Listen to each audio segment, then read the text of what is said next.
다음은 음주운전 혐의로 입건된 문다혜 씨 관련 소식입니다. 오늘 오전 진행된 경찰청 국정감사에서도 이 내용이 화두로 떠올랐습니다. 조사 일정은 아직 확정이 안 됐다고 했죠. 지금 조율 중에 있습니다. 예, 그리고 비공개로 한다는 원칙을 가지고 있고요. 그렇습니다. 근데 현실적으로 그 관할 소환 조사를 하면 어디서 합니까? 경찰서에서 하는 거죠. 어디 경찰서에서 합니까? 용산 경찰서에서 하죠. 예, 근데 아시다시피 용산 경찰서는 지하 주차장이 없는 걸로 알고 있어요. 그냥 오픈된 공간으로 들어와야 됩니다. 비공개라고 한다면은 장소를 바꿀 가능성이 있습니까? 그 원칙이기 때문에 용산 경찰서 원칙을 맞죠? 준수하는 것이 바람직합니다. 존경하는 이성곤 의원님, 예. 이제 자, 이 정도로 좀 하시죠. 예.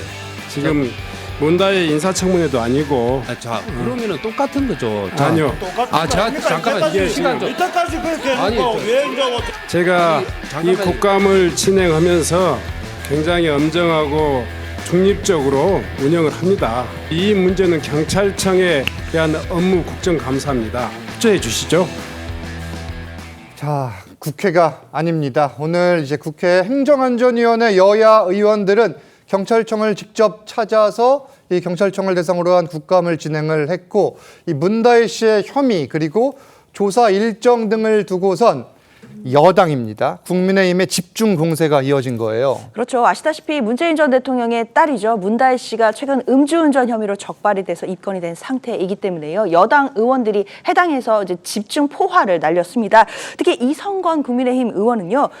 이제 문다혜 씨 사건에 대한 조사가 그 경찰서 용산 경찰서 바깥에서 진행될 가능성이라든지 뭐 야간 조사 가능성 이런 걸 질의하면서 공개 소환을 조율해야 된다라는 의견도 내기도 했습니다. 그러니까 문다혜 씨 측이 충분히 공개 소환에 응할 가능성이 있으니까 이에 대해서 조율을 해봐야 되는 것 아니냐라는 필요성을 이야기를 한 것인데요. 왜냐하면 사실 경찰 조사가 비공개가 원칙이기는 한데 용산 경찰서 같은 경우에는 지하 주차장이 없는 상황이고, 그렇다면 그 앞에 이제 기자들이나 뭐 유튜버들이 대기를 하고 있는 상황이다라고 한다면 또 불가피하게 공개가 될 수 있는 상황이기 때문에 이런 부분들을 조율해야 되는 것 아니냐, 이제 이런 이야기가 나온 것이고요. 이렇게 좀 공방이 거세지자 이제 신정훈 민주당 출신 의원이고 행안안전위원장인데 신정훈 위원장이 문다혜 씨 인사청문회도 아닌데 이쯤에서 그만해야 되는 것 아니냐라고 자제를 촉구하자 또 여당 의원들의 거센 항의가 함께 있었습니다. 지금 조 청장이 이런 이야기도 했습니다. 사람의 신변에 위험이 있다면은 이 조사 장소 변경을 검토할 수 있다는 취지로 이야기를 했는데, 이 대목도 좀 주목을 해봐야 될 것 같고, 지금 문다혜 씨와 함께 있었던 남성에 대해서도 조사할 수 있다, 이런 이야기도 나와요? 그렇습니다. 경찰에 진정이 접수가 된 건데요. 문 씨와 동행했던 남성의 음주운전 방조 혐의도 같이 조사해달라라는 내용의 진정이 접수가 된 겁니다. 민원인이요, 한 언론을 통해서 문 씨는 수차례 차량 압류를 당할 만큼 상습적인 불법 운전자였다라고 하면서 동행자는 문 씨가 당일 만취 상태였다는 것을 충분히 알고 있었을 가능성이 있다라고 얘기를 했다는 겁니다.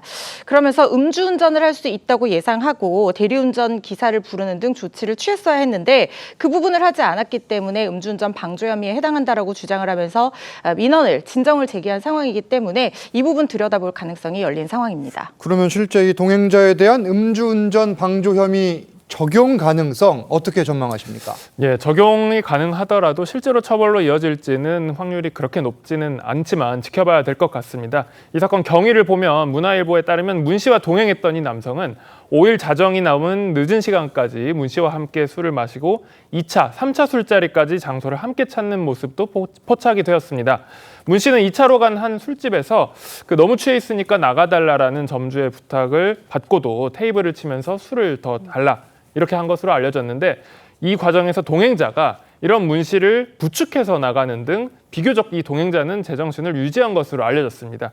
따라서 이 동행자가 음주운전을 방조한 것이 아니냐라는 이제 주장이 나오고 있는데, 일단 현재까지 밝혀진 내용으로는 음주운전 방조죄 적용까지는 쉽지는 않을 것으로 보입니다. 왜냐하면 음주운전 방조죄가 성립을 하려면 음주운전을 한 사람을 그냥 이제 지켜본 정도보다는 조금 더 행동을 용이하게 하는 적극적인 정황이 포착이 되어야 되거든요.